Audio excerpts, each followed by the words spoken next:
And so, and in a real physical way too. And how do we work together? Just a little bit about who helped make this quilt, the falda over there. This group of women and also some men that are not here that live in Sonora, and they are mostly part of a church group together. That's how they know each other. And they were the ones who helped come up with the idea. They came out to the desert. You can see in the middle picture that the gates are open for the water, like my dad was saying. And so, and also some of these men here live in a drug rehabilitation center.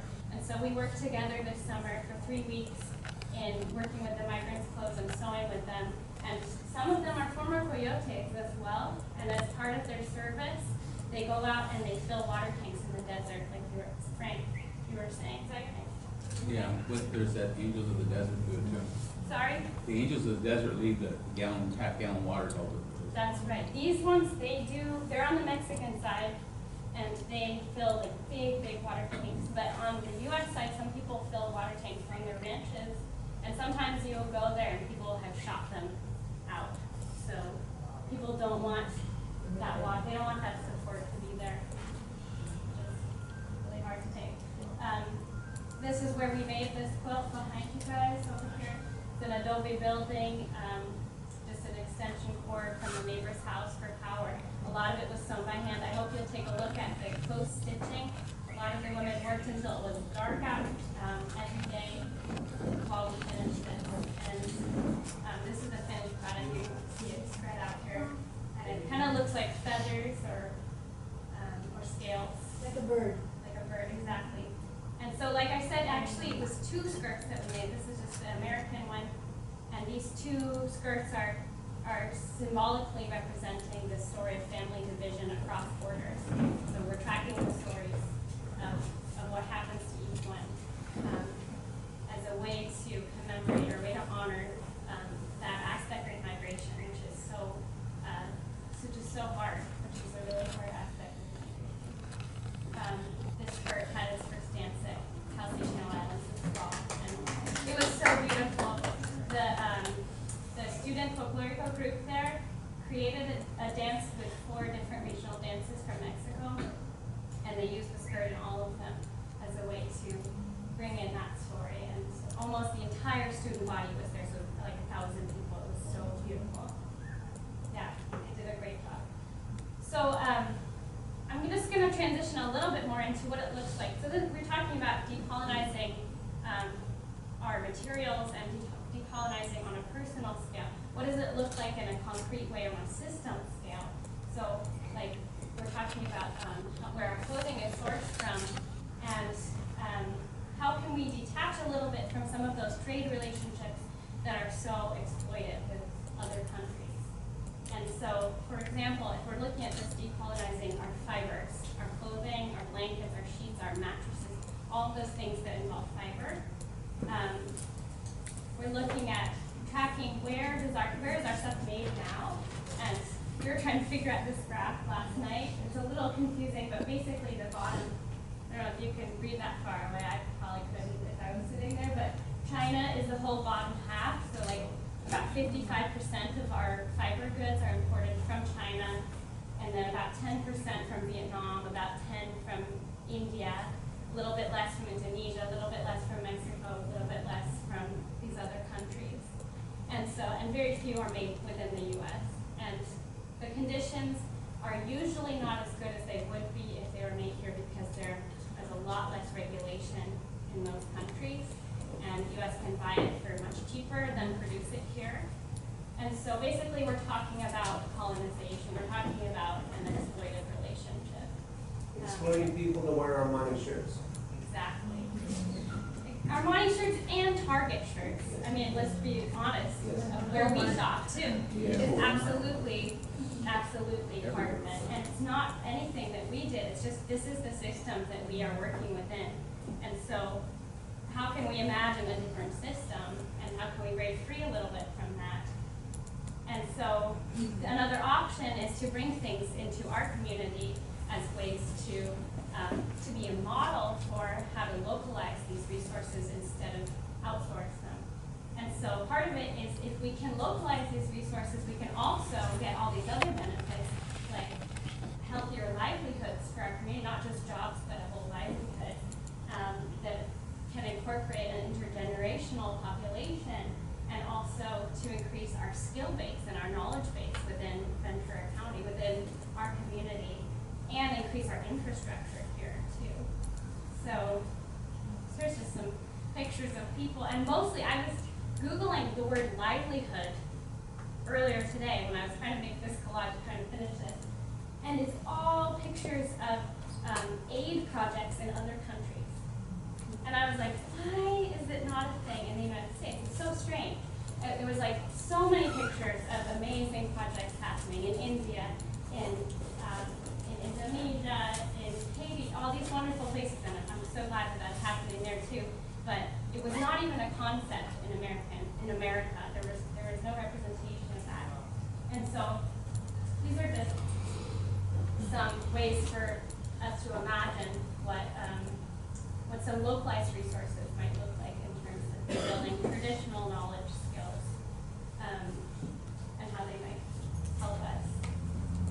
And so to take it even a step further, I want you guys to imagine what a local fiber system in Ventura County would look like, because it's actually happening in Northern California. There's a group up there called Fibershed, where they're just using the materials, the labor, and they're growing everything and dyeing everything from within 150 miles. And it's expensive. It's definitely not for normal people to buy. It's very expensive, but they're creating the infrastructure to be able to produce those things, and they're actually able to support a lot of farmers and a lot of people who are working with their hands. And to me, that's a really big success, because they're moving towards having that independence there. And so we actually have so many resources here too that we could develop in that direction. This is just a little model to show, like, to create fiber from the farm all the way to us wearing it on our bodies or sleeping on it at night. This is what it could look like. So you have the fiber and dye processing, you have the people who make it, you have the designers, like the fashion designers, you have the actual, they make the clothing. The clothing, we want to design stuff that is natural. We want to use natural materials and dye so that we can compost it afterwards, because that will add to our soil and make it more fertile. And then that fertile soil supports the production of animals and of plants that can be then used to make more. And so it becomes a complete cycle that gives us some independence from these other relationships. And imagine just all of the jobs that are part of that too, right? So natural stuff, Jonah, decomposes. Exactly. Natural stuff. The stuff that we wear though, Exactly. plastics don't Exactly. decompose, Right. right? Which will last for 1,000 years. But that lasts for 1,000 years. Yeah, exactly. So you're talking like acrylic or polyester and stuff. These are petroleum products. If you're wearing cotton or linen or wool in your sweater, these are animal and plant products. And so that's what nature has made to decompose. And petroleum is just highly processed, so it takes a lot longer to become soil again. Here in Ventura County, this is what it would look like. We could be sourcing fibers just from within California. We have the Central Valley, which is so lucky because they grow so much cotton. And then in Northern California, they throw away over 1 million pounds of wool every year. They throw it away. It's just wasteful is what it's called. They've done, this group in Northern California has done surveys of it, so they've already done that work for us. And begun to work with some of that, and it's actually good quality. The farmers say that it's not good enough, but they've tested it and it is. And so beginning to use some of those waste products to create material goods. We could be sourcing our dyes from within this county too. We are lucky that we have an arid climate here because the plants are much more potent because they're not watered down. So the colors, we have a beautiful array of natural colors here, and we're gonna get to work with one of those today. This reminds me, I should turn this off.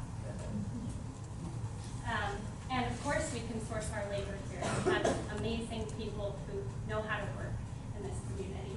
And we want to source from farms that are really beneficial and don't cause harm to the earth. If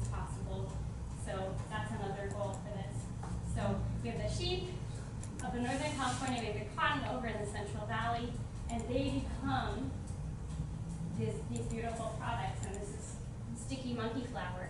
You'll find it all over here. I love that name, and it really is sticky. And that's the color that it makes. It's this beautiful color. I think these ones are a marigold over on the right, and that's the beautiful color it makes. I don't know what this one is, but I love that color in the picture. Would that be hibiscus on the side? It might be. I was thinking that or hollyhock, maybe a dark hollyhock. But those are just some examples. There's, I mean, almost everything that you can't eat out in the wild here you can use for other purposes, like medicine or for dye. And so this is just briefly like what I was mentioning, that synthetic dye is made from oil refinement, and especially for people who work like in a dye processing factory, it can cause a lot of problems like these kinds of cancer and asthma and dermatitis where they're exposed. Whereas when you're working with natural dyes, the plants are actually shown to be medicine. So they're shown to aid instead of be a problem. So that brings us into just talking about some of this natural dye stuff. And this is one of my absolute favorites that I'm a beginner dyer, and I've just started working the last few months with the Grana cochinilla, the cochineal beetle. This is a color that I made. This one was dyed from cochineal in Peru. Raise your hand if you know what I'm talking about. So that's a bug. You've seen it before. Yeah, you know what it, well, if you, who's from Oaxaca? You from Oaxaca? She had to leave. Oh, she had to go. Yeah, so in Oaxaca, it's a big industry there. But it makes a purple or a deep red. It looks like this. You'll find it on the roadsides. Have you seen it on the roadsides now that you've seen the picture? Yeah, that's Recognize it? tuna. Yeah, exactly. So the nopales and the tunas on top. You need that, that's true. Yeah, it's delicious. That one there, right? Do I have the nopal? Yeah, the green is on there. Yeah, but the white stuff is what I'm talking about. The little lazy on The there. white stuff that looks like a fungus, that is a beetle. The white part is its nest. If you take your finger and you squish it, it's red. That's how you know what it is. And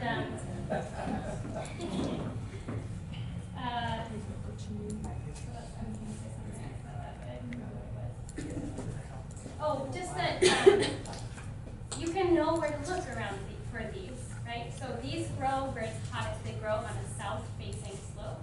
And if you start getting interested in using these products, it gives you this really nice connection with the natural world too, because you just have to start thinking, which way is south? Where would this be most likely to grow? And so it gives you a reason to be motivated to pay attention to your natural world and think, oh, I think I know where that's going to be. And for me, it is so joyful to go out and collect this and to collect plants in the natural world. And so it's also, this has a long history, the cochineal beetle. It was grown by the Aztecs. It was used as a tribute. And then when Spanish colonists came over in the 1600s, they brought it back to Europe, and there became huge demand for it. It was worth more than gold in its weight. And the redcoats, the British Army, were dyed with this and other dye as well, but that's a lot. So it's very potent dye. And here I think this person is using a deer tail to harvest it. And I used a business part as part of today. It's a really good tool. This is the tunas that Josh is talking about. That's what give it the red color. They eat the tunas. And so that's where they get that. And I can tell you probably have eaten cochineal before. It's a natural food dye. And so like these products, if you guys all have raise your hand if you had Skittles. So if you've had Skittles, you've eaten it before. Which is actually fine with me because I would rather have that than like red dye for these. And there's these other products. It's called carmine if you look on the back of your food, which I hope you do. So we're gonna put our pieces of wool into the dye vat in a second. The pieces that you have here are a wool that has been spun.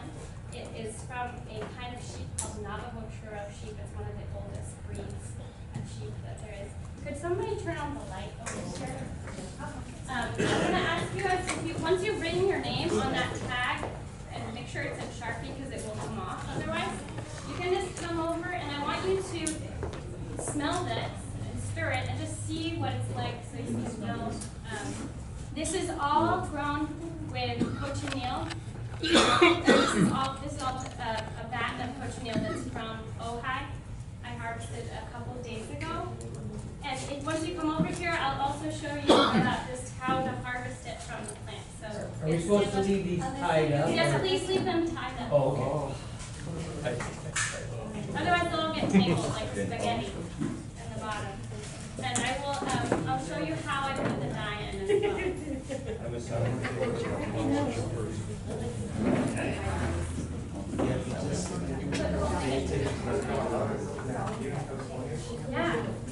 Yeah, I forgot to mention this in veterans.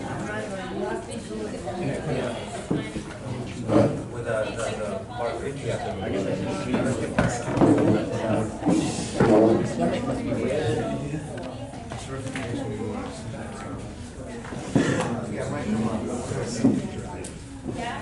have you never done it before? You gotta push the little bit. You have to be looking for it. You gotta push the right. Oh. You're gonna go die? So you guys can just put your, just put the whole thing in. what is your shirt? I think it's good. Because you know, I love Guayabera, but they can't wear it because usually they're politics. They have It's, I think it's. Where did you get it? Last time I was in Minnesota. So you're going to come over here and just Yeah, I don't, yeah. Yeah.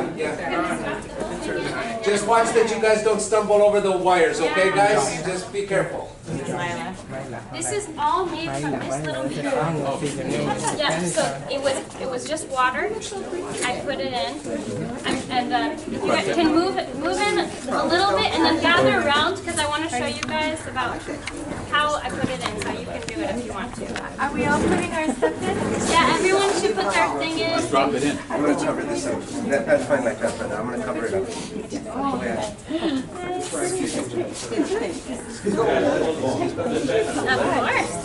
No. Of course. Oh, thank you for that. That was wise.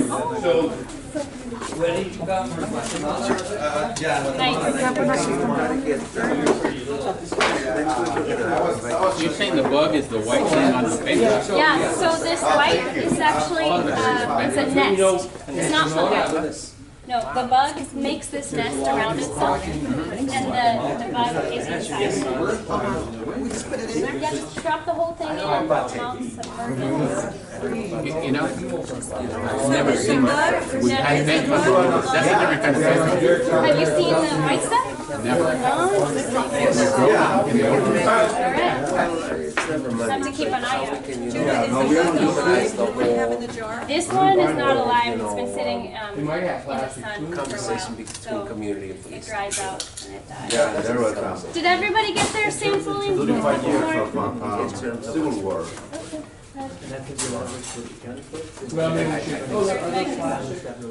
Anyone else? Tony, bring it over. Your little piece of wool. At least, I want to leave it in here for as long as possible. But I would say at least like half an hour. We'll take them at the end of the day. You guys, I'll give you some bags. I just love those. Then you I need more bags. Just drop the whole thing in there. Oh, the tag is here, so you know who it is afterwards. Yeah, there's a little bag, plastic bag, and a Sharpie. What's the other part? You see a lot of these Actually, other than this over there, and there's new labels in there if you want to grab one.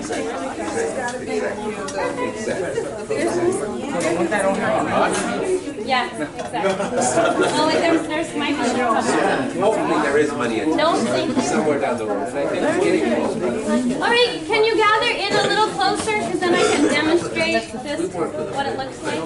Thank you. Thank you, thank you. They don't like our results. I want you guys to pass this around. You can touch it. This one is a dried one. This one is from Peru. And I ordered this one online. And that's the way I got it first. And then I was like, wait, I don't need to do that. And so that's from Peru, which is the main place this is grown now for import for the U.S., which is pretty far when we have it right here. And I was just saying, Julia, was asking, you were asking, or no, you weren't asking. Somebody was asking. Frank was asking about if this grows all over. And this species of cactus is Opuntia cactus. This grows all over the U.S., but the cochineal is not adapted to the climate of anywhere else that I know about in the U.S. other than Ventura and Santa Barbara counties. So when we're talking about these resources, this is an amazing resource for us because it is very valuable in the fashion market, right? Because it's a natural dye and people will pay twice as much for something that is locally produced. So we're here really close to LA where that's a huge industry, and so it's a possibility for us to use that to take care of this resource that we have and help it to benefit us as well. I just wanted you guys to pass around, or to get to look at some of this too. If you want to hold it in your hand, don't squish it, just hold it like this, and you can pass it from person to person. Do you want to touch it? It don't bite. Yeah. Wow. It's very light. And I'll pass a little the other way too. There you go. So don't squish it. And then I just want to show you how I did it. Are you permanently that color? No, I was using it this morning. Thank you for asking that. That's funny. I know I like put on like nice clothes and I'm like, no, see, I don't know if you guys can see that what I'm lifting in here. I don't want to splash you. But there's basically this like giant tea bag in here. So this thing has all the cochineal inside it that I gathered. And it's just a piece of cloth, but it's essentially making tea. That's all you're doing. It's just glorified making tea. I can tell you, I put a little vinegar in here too, because it helps to bring out the red tones. If you don't do vinegar, it's more alkaline, and so it's more purple, and that's why, like you'll see on the darning later, that it's more purple with the first batch we did. Just white vinegar, yeah. I just wanted to show you guys some of the other tools that, just so that you can see how simple this is actually. Everything that I know about this, I learned from this woman. I just took one workshop with her, and actually I just needed the book. I didn't even need to meet her, but I got to meet her and she was wonderful. And she's the person, Rebecca Burgess, she started this group in Northern California that's doing this 150-mile clothing. So she's awesome, super Where's she amazing. located? She's in San Geronimo, so in like the Marin area, of course. There's another group around Los Gatos. Nice. Yes. I'd like to know about them. But if you want to take a picture of the cochineal page, then you can have the recipe here. If you would like to take a picture of it, it will be here. Can you This is a mineral called alum. This is used. I use this on the white wool before you put it in there. It basically speaks the same language. It speaks the language of the dye, and it speaks the language of the fiber, and it translates between them. That's the best way to describe it. It chemically translates, so it helps to bond the dye to the fiber. You don't have to use it, but it helps it to not come out later. What's the origin of alum? It's a naturally occurring mineral. You can like go to places in the Southwest and collect it off mountainsides. But I ordered this from online, and this is like a lifetime supply. This is so much. Basically. And then I use this postage scale, which I borrowed from my parents. And I'll never come back. and they're never going to get it back, ever. No, they are, I promise. And it just helps me because I had to weigh the difference between the weight of the fiber and the weight of the cochineal. And so I just wanted to show you how I harvested the cochineal. This is like part of a takeout box, or you could use a business card. And basically, I took it like this, and I just scrape it kind of like this little zigzag motion. and then you put it into your jar. I was using a nice light plastic cup the other day when I was harvesting. And this one actually doesn't have that much on it, but it's important also. I mean, you'll find it just on roadsides, but it's important also when you see it like this and you're harvesting it, you just leave a little bit always, because you want them to be able to recolonize it, right? And so, and you can see some of them have squished in the transportation, but I want to go for like the big ones like this, and you'll find it even bigger. And you guys, if you're passing it around, you can kind of see. This is the black one, the ones you ordered, right? So that's yes, from keep Peru, that one. yeah. So that one's been dried out. I haven't figured out how they dry it out to get it to be that nice yet. So if anybody figures it out, please tell me, because this is messier, but it's a really potent dye. Yeah. And then I took this to make the one that we're using today. I actually used a stocking because it's a nice weight. We'll see how this goes. And I just put it in, and I made a little tea bag. So I'm just going to tie it up and see if that works, hopefully. A food dehydrator. Yeah, food dehydrator, that's a good idea. Or if you don't have one, you can always dry it in the sun. or Yeah, heat it. I've been trying to do it in the sun. You know how you make beef jerky and you do a hydrator? same thing. Same thing. Yeah, so I'm just making a little tea bag like Is that. that cloth? What's that? It's just a piece of cotton that I got like from a fabric remnant. But really, like if you got a stocking in a thrift store, that would be the best. Like cut off the foot of the stocking. So now I have this little tea bag. You can see it's starting to like bleed through a little bit if I squish it. That's why my hands are red. Ruth was asking. I pulled this one out because it wasn't giving off that much color, and I was like kneading it. So I'm not gonna do that. I'm just gonna put it in, and it'll dye that fabric too, which will be nice. And then I used the thermometer, and the thermometer, there's instructions in this recipe of how to use hot and cold. It's a candy thermometer. I'll So turn it it's back better on. to have it at a certain temperature? Yeah, you have to have it up between 185 and 200 for a while, and then you have to cool it off for 15 minutes, heat it up for a half hour. So it's just off and on, off and on. And it's nice if you have other things you're doing while you do it. Other than basic knowledge, are you using this process to make your own clothes?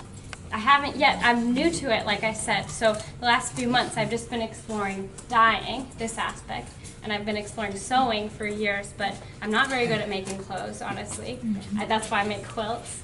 But I'm really interested. The next step for me and for the county and for our Fibershed here is to try to order some cotton from nearby, try to order some wool from nearby, and try to create some prototypes of what it would look like to make a product that's from within like 200 miles here. I don't think we can do 150 where we are, but make a product, like make a shirt or something like that that's just from within here, and see what that looks like. So yeah. Can you give me the name of a city in Central Valley? I'm not sure if I know. In the Central Valley, Relenu? yeah, Bakers, like the whole. Napa Valley? Thanks, thank you guys. When they have wine, though, we can make dyes out of I that. know they cotton. Yeah, they grow a lot of cotton out there. And there's also, Actually, the #1 cotton growing state. yeah, it is a lot of cotton. There's debates about like the water usage of cotton out there, which are big right now. Question. Yeah, You said that you want to import cotton from Europe? no, from the Central Valley, from Central really, Valley, really around here. close. Bakersfield, brother. Yeah, Close to the. No just more than over the hill. 150 miles radius. Just over the hill is where we want to get it from. Because then we cut out all of the costs of transportation. We cut out all of the fossil fuels of transportation. Well, random thought went through my mind. Yeah. Well, I don't know. Okay, I'll just say it. Yeah. Say it. Well, I was thinking what if like we actually created like an actual like business, like say like when you start a business and you hire people within the community who are, you know, to provide them with jobs and to possibly give them that type of it's like position of you know, giving power to Black and brown communities. Exactly. That's what we're talking about. So here's the business model. Antonio, you're talking really Here's the softly, but that's business what we're model. talking about.